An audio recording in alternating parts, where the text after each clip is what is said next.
You're listening to The State of Work, the podcast by Lano. The State of Work is about finding your place in the changing world of work as an individual or an organisation. Each episode will dive into some of the benefits and limitations we face when it comes to remote and flexible work, and take a look at how we work, how we hire and manage people, and how we live in this increasingly global workplace. I'm your host, Maddie Duke, and in this episode, we'll hear from someone who has experience not just in working remotely, but also in founding and investing in global first companies.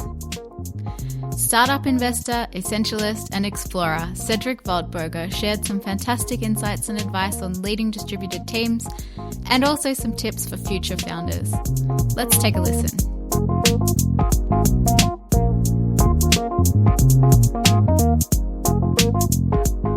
Today I'm joined by founder and entrepreneur Cédric Waldburger. Cédric invests in early-stage SaaS and FinTech companies across Europe and the US through his venture capital firm, Tomahawk.VC. We're talking to him today not just in his role as an investor, but also as a passionate remote work advocate. Thanks a lot for joining us, Cédric. It's great to have you on The State of Work. Thanks for having me, Maddie. Before we dive into the topic of remote work, can you tell me a little bit about your background and what has led you to investing? Yeah, of course. I started my first company 18 years ago when I was just 14. Besides school, it was basically a hobby that developed into a full-time startup when I was 14. And ever since, I've been totally fascinated with the process of how to bring an idea to life and turn it into a sustainable business. And so I've done that a few times as an entrepreneur, as a founder, starting companies in Switzerland, in Germany, but also in the US and in Hong Kong. And then more recently, I left my last company, I left my operational role to focus 100% on supporting early stage founders in my role as investor at Tomahawk.VC. Can I ask you what the first investment you made at age 14 was? Yeah, so the first company that I started when I was 14 was not an investment. It was a company that I started. And this was right around 2001, 2002. And it was a web agency. So very simple business. Basically, I was building websites for clients. But this was at a time when JavaScript was just up and coming. CSS didn't really exist yet. So web technologies were still fairly new. And that was a great business for me as someone that had spent a lot of time with computers and learning how to code as a young child. And then, as I said, it was more of a hobby that quickly turned into a company because I was building websites with a friend on the weekend anyway. And then suddenly we had friends and family asking us if we couldn't we just build websites for them and they'd pay us. And that's how it started. And then within a couple of years, it turned into an actual business. Wow. So entrepreneurial at such a young age and combining a number of different skills. So you've got a background in developing. I started coding, or I started to develop code early on. I think the first computer that my parents bought was a computer that you couldn't play any games on. I think it had like 4 megabytes of RAM or something like that. So the next best thing to do with it was to start developing and figure out a way to teach this computer to do stuff. And that totally fascinated and captured me from like 5-6 years old on, and spent a lot of time when I was not in school, spent a lot of time with that machine building stuff. And then later on, after starting my first company, I did study electrical engineering and computer science. It sounds like you've been non-stop for your whole life. So you founded your venture capital firm, Tomahawk.VC, in 2019 with the intention of investing in global first companies. That is, companies that set themselves up to function on a global level right from the start. Can you tell us a little bit about why that is and also what you mean by a global first? Yeah, of course. I kind of had to start to work remotely for the first time 12 or 13 years ago when I was 20. And while I was building a company here in Switzerland, I also moved to the US for another project. And so back then we didn't have Slack. We didn't have a lot of the tools that allow us to work efficiently remotely today. And back then it was really me getting up at all odd hours during the night to fix server issues and everything. But what I realized is that now that I had kind of decoupled myself from one place that I had to work from, I had access to lots of inspiring people. I had a lot of freedom. And so for the past 12 years, I've always been thinking about how to build companies without having this one place that binds us to one geography. I've lived a very decentralized life for many years. I've at some point owned no more than 64 things that all fit into my backpack, and I was constantly traveling to be with the companies and where I felt I could produce the most value. And then at some point, when I started a company called Zendesk, which is a productivity tool, I thought maybe it's time to try this experiment and start a company that doesn't even have an office. It doesn't even have a physical workplace anymore. And that was back in 2016. And I realized it worked so well that I decided to double down on it, thought a lot about the processes that are needed to make it work. For example, how do you efficiently hire once you have a talent pool that's not just a few hundred or a few thousand people, but tens of thousands of people? What is the right process to deal with that? And with all the experiences that I've had with that were so positive, I realized that I think the next big companies are going to be built global from the start. And so when we started Tomahawk.VC, we decided to focus on entrepreneurs that set their company up for global success from the beginning. And that doesn't mean they have to be just remote. It doesn't mean they cannot have an office. But it means they build a culture from the start that works for employees at the office as well as people that work remotely. It also means they think bigger than just their home market when they think about their sales strategy. So they don't try to perfect their sales strategy for their home market, but they think about scaling themselves beyond that from the beginning. Right. So it's really what you discovered through your own experiences in remote work that's led you to become such a believer in global first as an approach. Would there be a difference between remote first and global first in your view? Yes and no. I think there's a lot of similarities between the two terms. If I had to point at differences, I would say global first means more of the mindset. We don't really care if you have an office right now or not, or how many of your employees are working remotely versus are working with you in the office. So it's more the mindset, where remote first to me sounds a lot like you have to prefer the remote option. I personally believe that there's businesses that lend themselves perfectly to having a fully distributed and remote team. And at the same time, there are businesses that profit a lot from having in-person meetings very often. For me, that's typically businesses where you got to be very creative over long periods of time. I still feel that creative conversations and creating things together is easier to be done when you're in the same room and you have whiteboards available. Whereas other companies where it's more about execution and there's not that much creativity involved, it's more of an execution play, I think can be perfectly done remotely most of the time, as long as you create the right systems and processes for people to still get to know one another as people instead of just employees or coworkers. That's a really important distinction to make, regardless of the setting, I think, and I'm really glad you mentioned it.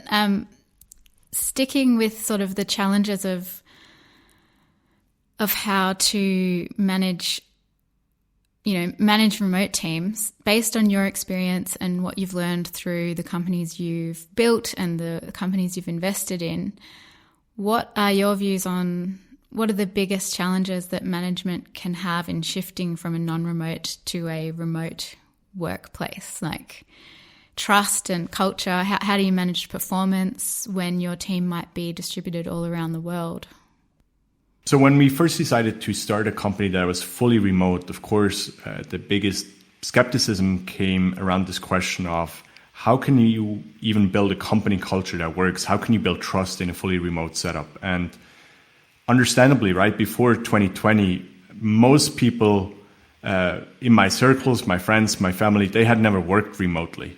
For them, for the past so many decades, it was clear that you come to the office, and while you're at the office, that's when you work. And when you go home, you don't work, you're off. And these two phases intermix a lot more when you're working remotely, right? And personally, I've always profited from that, especially when I was writing software. I realized that often I felt very productive, let's say from noon until midnight, but I wasn't necessarily productive in the morning. And then other days it was different. And being remote gives you a certain flexibility to adjust your work hours to when you feel most productive versus relax when you don't feel productive. And so I can see how this additional freedom can scare you at first, right? You don't have this control as an employer, as a colleague. You don't really see people working all the time, and it can drive you crazy if you're trying to keep tabs on all of your employees and figure out what they're working on every moment of the day. My management style is such that I try to talk a lot and think a lot and work a lot on the vision and why we're here and what it is that we're trying to achieve together, and have people come up with their own goals and their own KPIs to measure their own progress and report that, rather than me trying to scale myself so much that I tell everyone what to do and what to do next once they finish the task. And one thing that for me personally is a key component to that is you need to create touch points or moments when you see the other person as a human being with all its facets and all its weaknesses and strengths and habits and routines and preferences, versus just an employee or a colleague that has a certain task to do. And the way we do it in Tomahawk, by the way, is a fully distributed team as well. We don't have an office. We have people that work together over. So the employee that's the furthest away from me sits in the Philippines, and then the person that sits the farthest from her is in Portugal, and I think it's some 12,000 kilometers that they're apart from one another every single day. The way we deal with that is twofold. Number one, when there's a chance, COVID has been tough this year, but when there's going to be a chance, we usually try to come together once or twice a year and spend a lot of time to work on what's next, kind of develop our plans, the roadmap for the next 90 days or 180 days. And then second, now that that's not possible, we take a lot of time out of our day to connect with one another and create memories. One thing that we do right now is about 2 or 3 times a week in our daily check-in, which is usually 20, 25 minutes. We come together and we not only update each other on progress, but we also play a game together. And there's been so many fun games that I've discovered or that we've discovered together the last few months, from GeoGuessr and Jackbox games and versions of Cards Against Humanity that we've played online. And it gives you these facets that are otherwise very hard to uncover. It gives you an idea of someone's humor, which I always find super important to understand. It gives you an idea of what TV shows someone likes and so on. Yeah, that's great. I think many of those tips could be applied by anyone in a management position, whether remote or not. A collaborative approach to setting goals and benchmarks and setting the vision, and then also, really getting to know your team members and developing culture in that really active and collaborative way as well. What are some tools and processes you use to make a remote team or distributed team work efficiently? So I believe that whatever can be communicated asynchronously should be communicated asynchronously.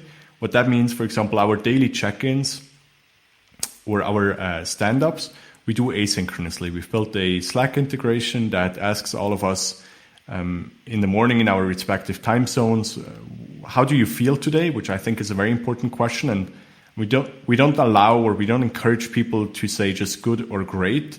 You have to be specific. So say I'm feeling energized or I feel disappointed or whatever, so that we get an idea of like, how is everyone feeling? And then 2 questions. What have you done since yesterday that you didn't mention yesterday? What are you going to work on today? And is anything blocking you? So that we have the most important bits out of the way, that's shared to a common Slack channel. And that's how we stay up to date asynchronously. So Slack is a big part of how we work together. Then we use Zoom a lot for our video check-ins. We use Notion as our second brain. So we have a pretty extensive wiki. That's another thing that I've learned over the years, is that the key to making a remote team work efficiently is to document everything from the beginning. When I built previous companies that still had an office, what I realized is you could scale to 5 or 10 or maybe 15 people without documenting much, but then it would create a lot of debt, because I think once you had 20, 30 people, you needed to have that documentation ready to onboard new joiners.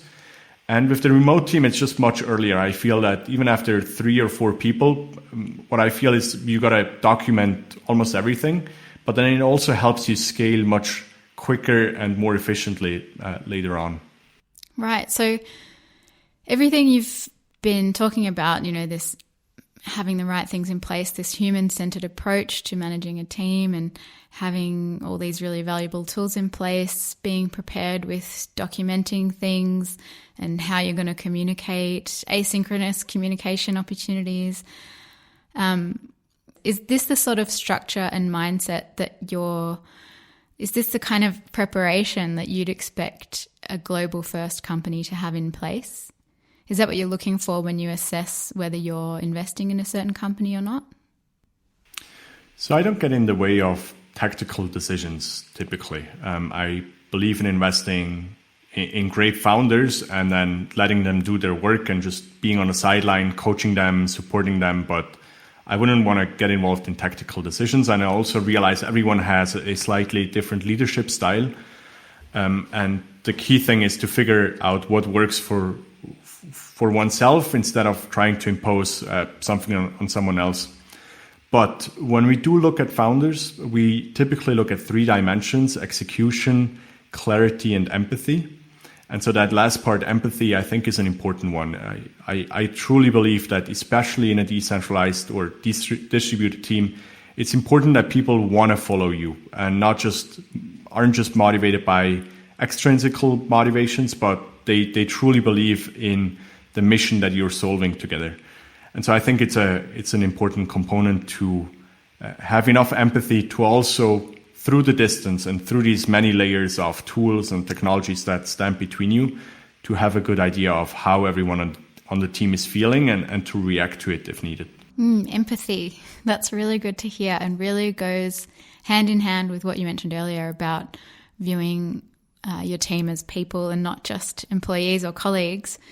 Is there anything else that you look for in a startup or a founding team aside from these qualities? So the characteristics that we look for when we look at companies is, so first, we invest in 2 sectors. 2 business models. One is B2B SaaS, so business, so software as a subscription models.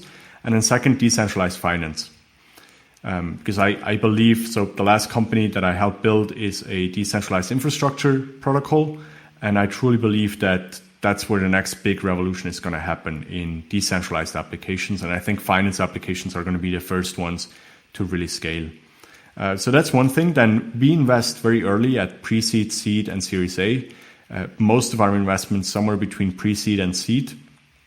And so what we look for at those stages is typically a pre-seed. We want to see a very strong founding team with the right background that is very passionate about the project and has the right skill set, but also is doing this at the right time. And then at seed stage, we look for, in addition to that, we also want to see some paid pilots. We want to get clear feedback from some test customers to get a better idea of, is this really hitting the market at the right time? Is there going to be a chance that this will go through the roof within the next 5 to 10 days?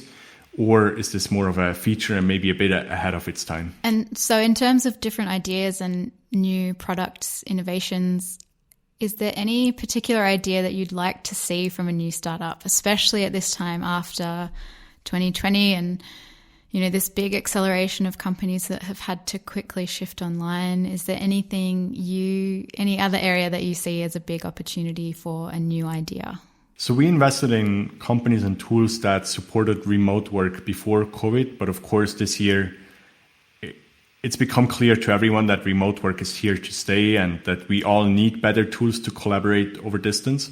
So there's definitely been a huge trend. There's companies like Hopin that have raised gigantic rounds within the last few months. So there's definitely a very big trend, and I think that's only going to continue. And that's one area that we're super bullish on, or where we are very interested to look at any new idea that come to market. On the other hand, I think there's lots of areas that need disruption still. I think fintech, we're still at 20% of all the solutions that need to exist one day. I do keep this list of business ideas and companies that I think need to exist in this world, but and sometimes it's very hard for me to not jump back into the founder seat and start companies myself. And I remind myself that there's people out there that are much better suited to approach these. But I'm working on making these public on our website, so that if someone is looking for business ideas or something to sink their teeth into, they have a place to go and start the conversation with us. Oh, we'll have to keep an eye out for that. And so if I'm right, you're also hosting a jam session for new founders to share their ideas. Could you tell us a little bit more about that? Yeah, of course. We call it the Startup Jam Session. And the idea came up when I started my first company. I was still at university, or even before university. And then as I was going through university, I realized that there's so many questions that I don't have an answer to, and I didn't have anyone to ask. And at the same time, I didn't want to go to pitch events, because I was not looking to raise money. I was not looking to put myself on stage. I was just looking for like-minded people to brainstorm some ideas. And so now that we started Tomahawk.VC, I thought about what can I give back, or what can we do to help people that are in a similar situation. And so we came up with this concept of startup jam sessions. We typically do them at universities. Right now we do them online, but in the past we've also had offline events. And the concept is fairly simple. We try to get about 30 people together that are interested in either starting their own business, or have already started, or are just about to start their business. And we get a mix of technical talent and graphic design, or designers in general, and business people. And we put them in a room with 5 to 6 mentors. And the mentor could be anyone from an experienced investor to a founder to someone that comes from academia. And then in 20-minute jam sessions, we pair 5 to 6 students or founders to be together with one mentor. And the mentor's role is just to keep the conversation going. And so someone will start by pitching their idea, and then the others join in and they jam. We call it jamming, as in like the musical jam sessions, where they build on top of one another's ideas. So they break them down, they put them together again, they add an element, they take one away. And we've seen that it's really fun. Like, I really enjoy going there as well and jamming with other people. And it's fun. We've been running these for about 12 months now, and there's 3 startups that have emerged from it already. There's a few more pairs of co-founders that have met at the jam session. And so I think it's a really fun and simple, lean event for people to get to talk to one another. One thing that I find is great about it is that everyone gets to chat and everyone gets to interact with others. You probably meet 15 to 20 people that one evening, whereas if you go to a regular pitch event or some other startup event, typically it's 1 or 2 or maybe 5 people talking on stage and the others are listening. And I've always personally find it so much more satisfying to participate and create together rather than just to listen and copy, or just to take information in instead of building on top of one another. It sounds like a great opportunity for potential future founders to really cut their teeth on that kind of environment and to discuss their ideas and get them pitch ready, and give them a chance to find out those things that you mentioned yourself, like not knowing who to ask, or not knowing maybe what investors expect from founders. It gives people a middle ground to explore that. So that's great. We'll have to add the information to our show notes. Of course. So as you do have that experience yourself of being in the founder's seat, would you have tips for people who are going through funding rounds or are about to go through funding rounds? If someone's at the stage of pitching their ideas and they may be feeling the pressure a bit, what would your advice be to those people? Wow, that's a very broad question, because there's so many things that come to mind. Well, one thing that comes to mind is I believe that it's sometimes hard, especially when you go out and you raise your first round. It's so hard to understand what is best practice. How should I approach this? what does the person on the other end think? And one mission that I'm on is to make the space a lot more transparent. So one thing that I do is I produce YouTube videos once or twice a week where I try to answer these questions. Everything from how do I value my startup to how do I choose which investor to go with to what are the most important terms in a term sheet. Because I think that information needs to exist and it needs to be out there, but it's very hard to find right now. So if I could only say one thing, it'd probably be go over to that YouTube channel and see if that question is already answered. But maybe to give you an anecdote here, one question that comes up often is, especially for someone that's in a corporate environment, is how do I make the jump? I've always thought I should dabble in entrepreneurship, and I've always had this interest to start my own company. But how do I actually make the jump? How do I go about it? And I think there's 3 steps that you should consider. Number 1, test it and keep your job while you're doing that. Still think about how you can test it and share the idea with as many people as possible, get feedback, refine it. Then second, try to find teammates, co-founders. At the beginning, I think there's often an instinct to be greedy and think, oh, I should not share this with others and I should not give up equity. But I think it's so important to bring other people on that can be on this roller coaster ride with you and make sure you get through the downs as well, not just the ups. And then third, once you do decide to go out and you found a team, then go all in. Don't reduce your job to just 40% and then work on the startup 3 days a week, but really go on it all in, because it will take all of you to get this off the ground. I think getting started is the hardest part. Getting to that initial traction, building the initial product, putting that out there, getting initial customers, that's incredibly hard. It's also incredibly fun, but it's hard, and it will require all your attention and time. That's great advice. And I mean, your YouTube channel is a wonderful resource. And I think another thing we'll add to our show notes for our listeners, please head to our website, check out our show notes, or just go to YouTube and look for Cédric Waldburger. There's a lot of great information there for potential founders and some other really interesting stuff. In fact, you also have a couple of videos. You mentioned earlier about having, I think, 64 belongings at one point.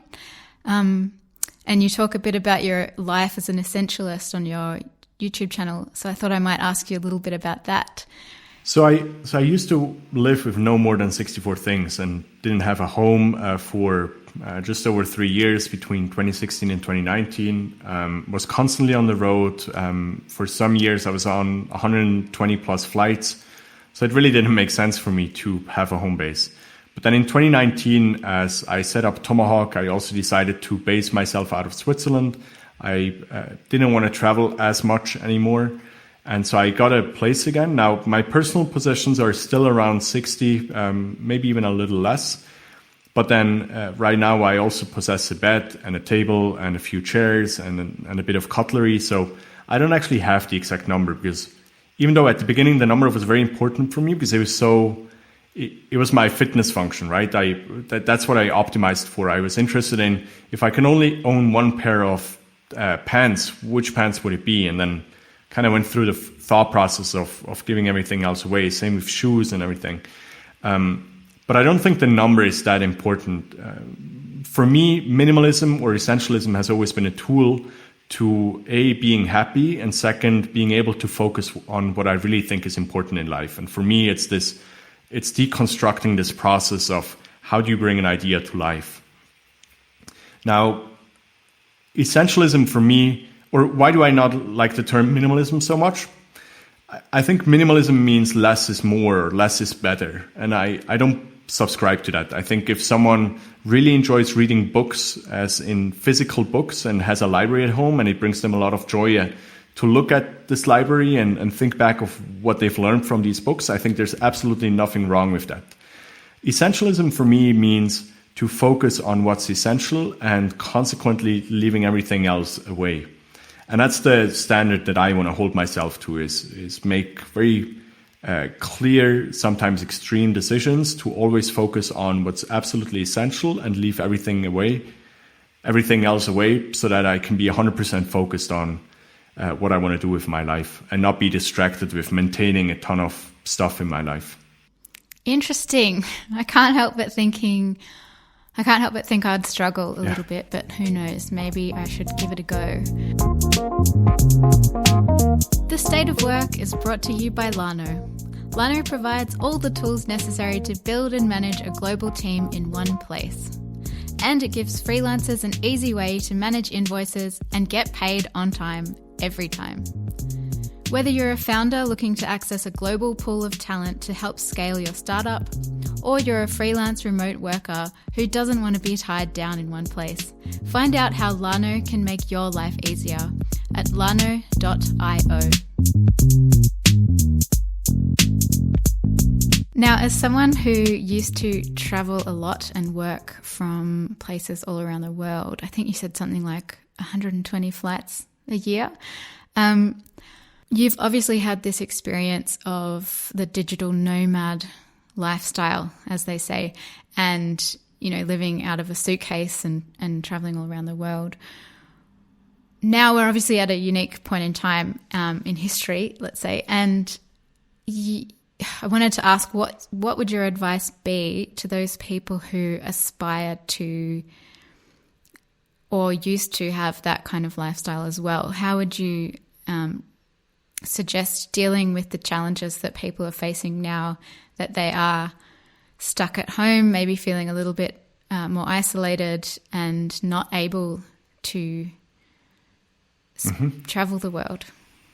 So I always challenge myself to make the best out of whatever reality I'm in, right? And I think when COVID arrived, you could make a decision to either think about all the bad stuff that comes with it and how this is terrible, or you could think about what opportunities this brings and how it can change your life for the better.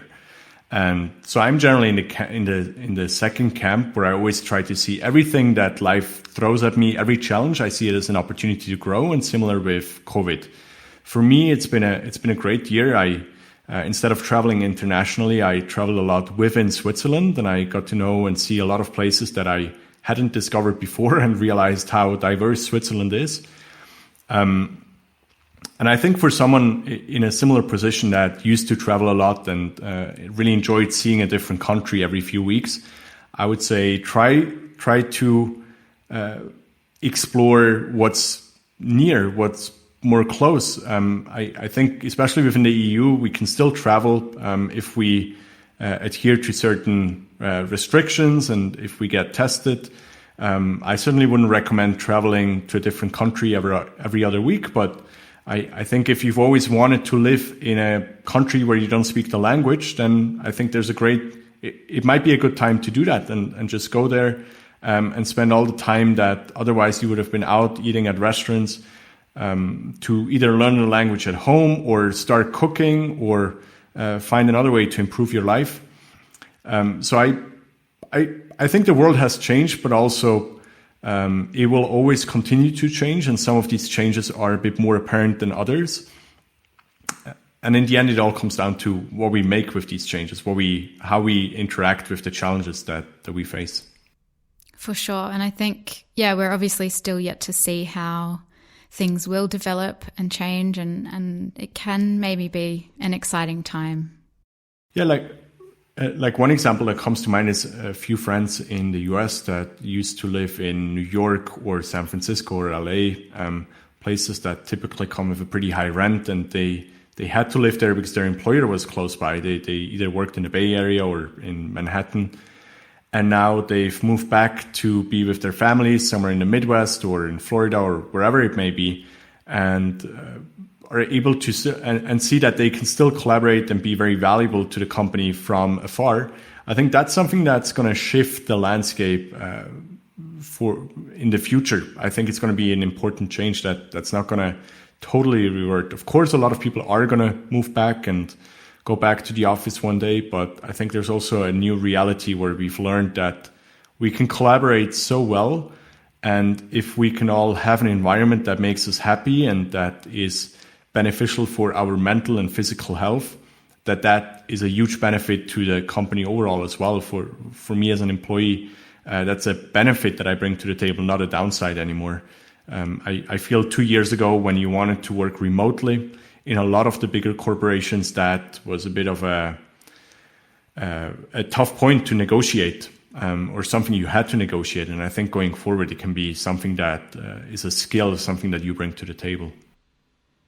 Yeah, for sure. And whether you're working from home or working from a different country, it's definitely becoming more and more accepted and more possible. Although the digital nomad lifestyle might be a little harder in the current climate. But whether it's from home or elsewhere, people are discovering that it is possible to be productive when you're not sitting next to your colleagues. I think you just have to adapt a bit and develop some new skills and maybe confront your own blocks, like you mentioned, checking in with your team about, what's blocking you. And I think that's a really good point, because people do function very differently and they have different learning styles, different strengths, different triggers that cause procrastination or things going on in their personal lives that may be now intertwined with their work life. So I think it's probably partly about developing some new skills and working out the way you work in this remote environment and in a new context. So it's quite interesting, really, like to see how everyone's dealing, with this on a large scale. Yeah, and it's exactly as you say. I think everyone reacts a bit differently, and everyone has their own way of dealing with these challenges. Like for me, it's never been hard to work from home and be as focused as if I was in an office, just because I think I've been doing it for so long, and and work is a big passion of mine. But then if someone is facing the challenge of not being able to easily differentiate between when am I at work and when am I off work, I would say try different things. Either rent a room nearby and go work there, or create a separate room in your home if you have a spare room, and set that up as your office and strictly work while you're in there, and then take the time off if you leave. Other tips are more simple, like dress up for work, like wear a shirt and wear dress pants while you work, and then switch back to your sweatpants when you're off. Or even have someone in your surrounding be your accountability partner. Ask your wife or partner or kids or friends to clock you and remind you if you're spending too much time doing something else that you shouldn't be doing. Absolutely. So it does raise an interesting question as well about how much remote employers will do for their teams that are distributed. Like whether they'll have an allocated fund that goes towards a home office setup, or if someone doesn't have, if someone's living in a studio apartment and they can't separate their office from their bedroom, like does the employer then fund a co-working space for that person, or what's your take on that? Yeah, so the startups that we invest in, but also Tomahawk itself, for us, the team is the biggest asset, right? And it's also the biggest cost. So for us, it doesn't make sense to save on work equipment if it can make the person more productive. So I tell all my employees, and we have this conversation with the portfolio founders as well. I think you want to create an environment. Your job as the CEO is to create an environment where your team can do their best work, where they can be highly efficient, highly effective, and highly productive. And so for us, we make sure people have good laptops, they have a second screen if they want to use a second screen, they can go to a co-working space, even if it's just 1 or 2 days a week. I always recommend people to get a gym membership as well, so they work out frequently. That's something that I've seen with myself is, since I live and work at the same place, I don't spend these like 30 minutes commuting somewhere throughout the day. And it does have an impact on me. If I don't get enough fresh air, if I don't get enough movement, that does have an impact on my physical condition, but also my mental condition. And so I think it's all about creating a place where these challenges can be mentioned and then figuring out the solution that works for everyone. Yeah, creating an environment or a culture that's a safe space to raise these issues and for people to say, hey, I am kind of struggling with this. Can we do this or this, to fix it? Yeah. One thing that I always find fun a fun challenge is to find something that you all have in common that is not work related. So to give you an example, it could be a certain type of sport that we all like to play, or it could be a TV show that we all follow, or it could be a certain activity. Like in a previous company, we all liked solving riddles. So every week, someone else brought a riddle to the team, and the rest of the team tried to solve it within 20 or 30 minutes in the Friday call. Or in this current team at Tomahawk, we all really like the TV show Archer and the humor of Archer. And so our wiki is full with references to Archer. And I think it's these kind of similarities, these commonalities between the team that have nothing to do with work that allows you to connect on a different level. And it's not easy finding those, especially if you're not sitting together at lunch or dinner and you just chat about God and the world. But I think to all the CEOs and team leaders out there, I think it's a fun challenge to try and figure out what those commonalities are. Yeah, those things can make a big difference on how people feel when they're relating to their colleagues, for sure. Are there any negatives to remote work or things that you feel are big challenges that need to be taken carefully? I think there's nothing more important than having a good working internet connection. I think being able to see one another and being able to talk to one another without interruptions makes all the difference. If someone is on a spotty connection, it ruins the vibe for everyone in the team. So that's one thing we always like to point out. And of course, there's days where something happens and then, of course, no one's at fault. But I think you want to set yourself up for success by getting a great internet connection and good equipment. And maybe your employer can help with that, right? But I think it's everyone's responsibility to make sure they are well heard and they can see and hear everyone else. I think having the camera on makes a huge difference for most of these calls, because it just gives us so much extra information, how present someone is, what's on their mind, how they're feeling right now. So that's extremely important, I'd say. That's a negative in the sense that there's still lots of places where a great connection is not a given, and internet access is not as democratized as we sometimes like to think. And it's not as cheap as it is in the Western world. So that'd be one negative. Other than that, I think it's the trap or the critical part is to not try and replicate everything that you do offline, but to rethink them in an online world and environment. So there's certain things that you just cannot transfer into the online work environment, but then there's also lots of things that you can do in the online environment that you could never do in the offline environment, like playing some of these games together or making sure everyone works when they're most productive. So I think it's all about thinking about what the strengths are and the weaknesses are, and then focusing on the pros. So you've reframed it again to focus on what you can do in the situation that you're in. I love to hear it. Now, we've talked quite a bit about management styles and the employee-employer relationship.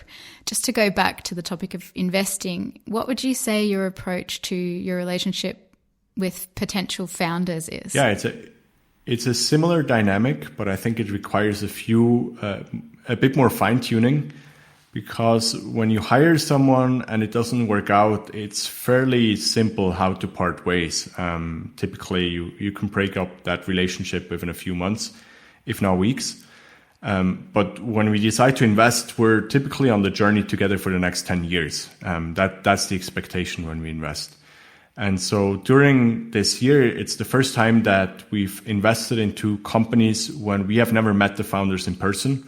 We've had very little time of synchronous conversations. We've done a lot of asynchronous conversations, and it sometimes comes down to maybe 3 or 4 hours of synchronous chat after we make the decision to invest in a team and for them to accept us as their investor.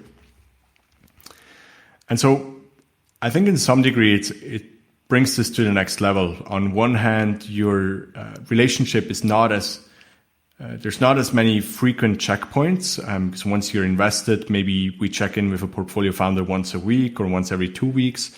And we might deep dive for a day or two on a certain topic. But in general, it's a bit more, slightly more loose connection. But at the same time, it's a very long-term connection. It's a very long-term partnership and journey together. And we've also been thinking about that. One thing that we do is companies that we invest in now, we send them some presents. So there's at least some physical aspect. If we cannot bring it to them in person, we of course plan to meet at some point in the future when this is all over. But it's also forced us to think a lot about our mental model of what is a good founder and what is the expectation that we have and communicate that. That was one of the reasons why we started that YouTube channel, but also why we've written extensively about not only what we expect, but also why we expect it and what the reasoning behind that is. And so if I were, a potential future founder with a great idea and I wanted to get in touch with you, Cédric, what would be the best way to get in touch with you or the team at Tomahawk?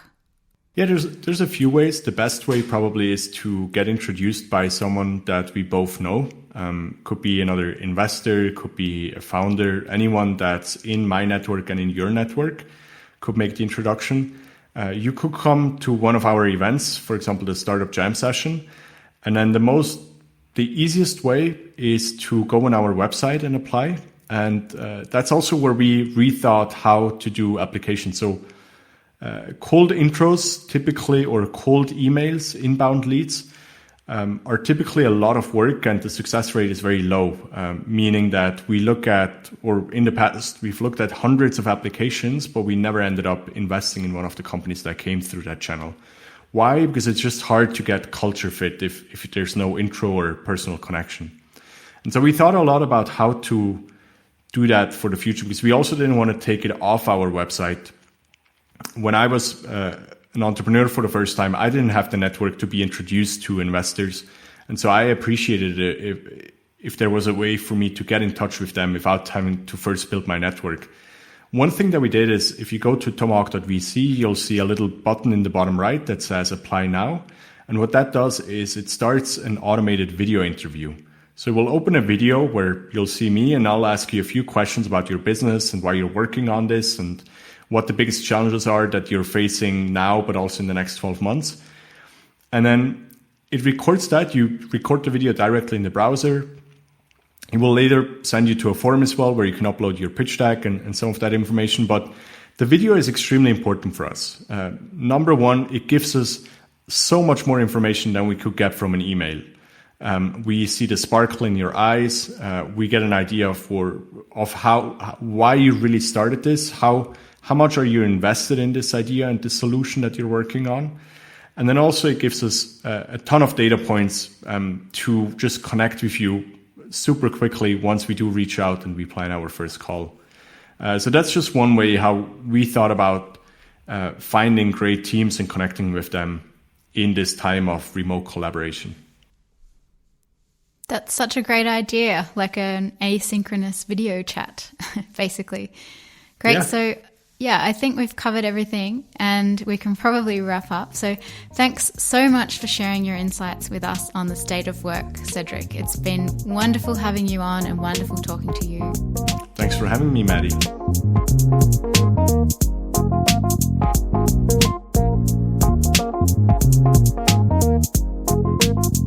The State of Work is available wherever you listen to podcasts. Find us on Instagram or Twitter by searching for The State of Work. We'd love to hear from you. Join the conversation by using the hashtag The State of Work, and be sure to check out our show notes at podcast.lano.io for more information on anything we talked about in this episode. Thanks for listening and see you next time on The State of Work.